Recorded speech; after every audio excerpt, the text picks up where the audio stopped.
What does it mean to be truly vulnerable? Is it the willingness to share our deepest fears, or the courage to stand before others and reveal the parts of ourselves we usually keep hidden? Vulnerability is often misunderstood as weakness, but in reality, it is a profound act of strength. Donald Glover, known to many as Childish Gambino, gave us a powerful example of this at a music festival. As he stepped onto the stage, the crowd expected a show, but what they received was something far more meaningful. He arrived not just as a performer, but as a human being, ready to share a piece of his soul. In the midst of the crowd's excitement, as the lights danced and the music pulsed, Donald paused. He quieted the energy, and with a steady voice, he shared something deeply personal. He revealed that he had suffered a stroke. The admission was unexpected, a moment of raw truth in a place usually reserved for celebration. The word stroke hung in the air, heavy and sobering. It was a reminder that life can change in an instant, that even those we admire and look up to are not immune to hardship. The crowd, once buzzing with excitement, fell into a stunned silence, absorbing the gravity of his confession. Instead of hiding behind his fame or brushing past the moment, Donald brought his experience into the light. He spoke not as a celebrity, but as someone who had faced his own mortality and come out the other side changed. He let the audience see his pain, his fear, and his hope. He admitted he was not invincible. The facade of perfection, so often expected of public figures, was gone. In its place was honesty, humility, and a willingness to be seen as he truly was, a person, just like everyone else, with struggles and scars. In that moment he told everyone, without shame or hesitation, that it's okay not to be okay. It's okay to be fragile, to admit when life has knocked you down. His words echoed through the crowd, reaching those who needed to hear that they weren't alone in their own battles. The festival's energy shifted. Cheers faded into a collective breath of empathy, as thousands of strangers found themselves united by a shared sense of humanity. For a brief moment, the music paused, and what filled the space was understanding and compassion. He was no longer just Childish Gambino, the superstar. He was Donald, a man who had survived, who had faced darkness, and was willing to share his scars with the world. Off stage, he reflected on his journey, carrying the weight of his experience with quiet strength. By sharing his story, he created a space for genuine connection. The audience, once strangers, now found themselves linked by empathy and understanding. He reminded us that everyone has a story of struggle and resilience, and that sharing those stories can bring us closer together. His bravery was a gift, an invitation for us all to be more honest, more compassionate, and more willing to support one another. The standing ovation he received was not just for his music, but for his courage to be real. It was a raw, unforgettable act of humanity, a reminder that sometimes the most powerful thing we can do is simply tell the truth about who we are. Before that revelation, Donald faced a private battle in Louisiana. It was a night like any other, or so it seemed. The air backstage was thick with anticipation, the kind that only performers know. The hush before the storm, the moment when nerves and excitement collide. But for Donald, something was different this time. He felt a severe pain in his head, more than a headache, a warning sign. It was sharp, sudden, and impossible to ignore, as if his body was sending an urgent message. The world seemed to tilt, and for a moment, he wondered if he could go on. He could have stopped, but the pull of the audience was strong. The roar of the crowd, the energy in the room, the expectation in every face. These were forces that had always driven him forward, no matter the cost. Despite the pain and his vision blurring, he chose to perform. Each step onto the stage was a test of willpower. Every note sung a battle against his own body. The lights felt hotter, the sounds sharper, but he pressed on. This wasn't ego, it was dedication to his fans. He knew they had come for a show, and he wanted to give them everything he had, even if it meant pushing himself to the edge. Imagine standing under stage lights, music pulsing, while a storm rages inside your head. The world outside sees only the performance, but inside, every second is a struggle to stay upright, to keep going. He couldn't see well, but he pushed through, giving everything to the show. Each lyric, each gesture, was an act of courage, a refusal to let pain win. Behind the scenes, artists make sacrifices we rarely see. The glamour of the spotlight often hides the toll it takes, the exhaustion, the moments of doubt, the physical strain that comes with chasing perfection night after night. Donald's choice was a testament to his spirit, but also a dangerous gamble. He risked his health for the sake of his art, walking a fine line between passion and peril. It's a reminder, even the strongest must listen to their bodies. No amount of determination can silence a body in distress forever. And sometimes, the bravest act is to acknowledge our limits. His story urges us to prioritize health, even when duty calls.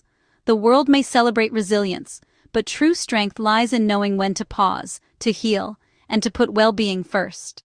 His spirit was strong, but his body's message could no longer be ignored.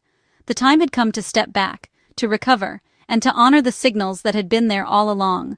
Sometimes the bravest thing is to step back, not out of weakness, but out of wisdom and self-respect. Donald's journey reminds us that even the most passionate hearts must care for themselves, so they can return to the stage, stronger than before. After the show, the pain and vision problems persisted. Donald went to a Houston hospital, leaving behind the roar of the crowd for the sterile quiet of a waiting room. There, he became a patient, waiting for answers. The doctor's words were life-changing. He had suffered a stroke. At his age, in his prime, it seemed impossible. Suddenly, all plans and projects faded before this new reality. A stroke isn't just a medical event, it's a confrontation with vulnerability. For someone whose life depends on creativity and energy, it was terrifying. The future, once bright, was now uncertain. The decision to perform through the pain now seemed even more serious. This was the moment the music stopped and healing had to begin. Everything changed in an instant. Processing his diagnosis, Donald faced another hard truth.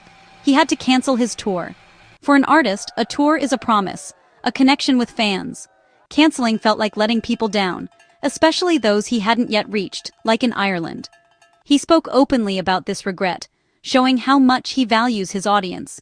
The decision was necessary for his health, but it weighed heavily on him. This struggle, between self-care and responsibility, is universal. Donald's honesty about his guilt and regret was another act of vulnerability. He could have hidden behind a generic statement, but he let us in. His confession built a bridge from disappointment to understanding. True fans want their heroes healthy and whole. As doctors searched for answers, they found something unexpected: a hole in Donald's heart. This condition, called a patent foramen ovale, explained why a young, healthy man could have a stroke. The news was unsettling, a hidden flaw in the very organ that symbolizes life. It had been there since birth, silent until now. The discovery was frightening, but it also offered hope. A cause meant a possible solution. Now, doctors had a target and a plan to prevent future strokes. Donald's story reminds us that hidden vulnerabilities can exist beneath the surface. Sometimes, healing requires us to look deeper. The path forward was clear but daunting. Donald needed surgery to close the hole in his heart. Not just one, but 2 surgeries. For someone used to constant motion, being confined to hospitals was humbling. Each procedure meant surrendering control and trusting others with his life. The process demanded patience, strength, and reflection. Emerging from 2 successful surgeries was a victory. Physical scars now symbols of survival. Recovery was long, but he walked that road. He faced his crisis head-on and came through it. This was the start of a new, more conscious chapter. Out of this ordeal, Donald shared a profound insight, one that would resonate far beyond the walls of any hospital room. He said, "They say everybody has 2 lives. The second one starts when you realize you have one." These words, simple yet powerful, capture a truth that many of us overlook in the rush of daily life. His stroke and surgeries forced him to truly appreciate the gift of life. Lying in that hospital bed, he was confronted with his own vulnerability, and in that moment, everything changed. The world seemed sharper, more vivid, and every breath felt like a miracle. Before, he was living and creating, but perhaps not fully awake to each day's value. Like so many of us, he moved from project to project, always looking ahead, rarely pausing to savor the present. Now, he was consciously, gratefully alive. Each sunrise became a celebration, each moment a chance to connect more deeply, with himself, with his art, and with the people he loved. He told his fans, "You got one life, guys, and the life I've lived with you has been a blessing." These weren't just words spoken from a stage, they were a heartfelt confession, a recognition of the shared journey between artist and audience. This wasn't just thanks, it was a message of love and gratitude. It was a reminder that our connections, our shared experiences, are what truly matter in the end. We don't have to wait for a crisis to start our second life. We can choose, right now, to wake up to the beauty and fragility of our existence. We can choose to live with purpose and presence now. Every day offers us a new opportunity to be grateful, to be intentional, to make our lives meaningful. Donald's awakening is an invitation for us all. It's a call to reflect, to cherish, and to act with love and awareness. His story reminds us to stop sleepwalking through our days, to look up, to notice the world around us, and to find gratitude in the ordinary. We can begin our own second life, today.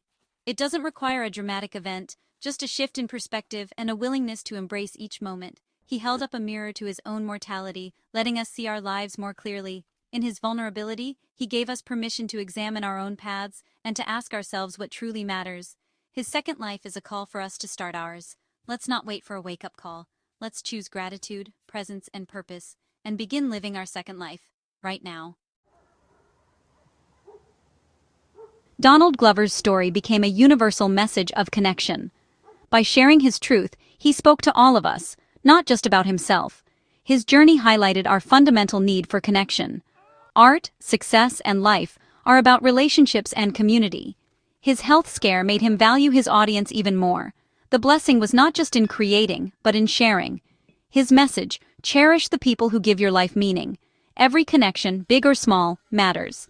Vulnerability is the key to true connection. We're all in this together. Our bonds make the journey worthwhile. Donald Glover's journey is a testament to resilience and the beauty of living with awareness. He turned his greatest challenge into his greatest teacher. The lesson: embrace your one precious life with gratitude. Find joy in small moments, be present, and listen to your body. Appreciate the people who walk beside you. Don't wait for a crisis to tell them what they mean. Donald's story is a beacon of hope, a call to live more fully and honestly. Let's not wait for a wake-up call. Let's choose to wake up now. Fill your life with love, connection, and gratitude. This is how we truly live.